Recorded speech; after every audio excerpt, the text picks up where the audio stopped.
All right, today I want to talk about one of my favorite accessories. Click the link below to get you one today.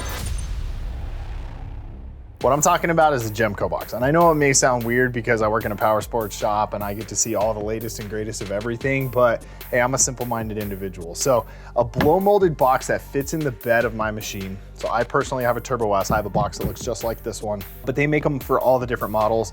Whether it's Pro XPs, this one's for Pro R, X3s, Mav Rs. So they got a bunch of them out there. But what's really cool about this is it's blow molded to fit in the bed box exactly. Not only is it gonna give you more storage than what your bed box allows, but my favorite thing is it's gonna keep it out of the elements. So when we're going off-roading, the dirt, the snow, the mud, whatever conditions you're riding in, your stuff that you put in the back is gonna get dirty. So my cooler, my tools, my spare belts, my battery tenders, things of that nature are all nicely protected in here. If I'm bringing the family out, they got extra clothes, lunches, snacks, all that gets to stay out of the elements. So one of my favorite things, pretty cost effective, but click the link below, get the one you need for your machine today.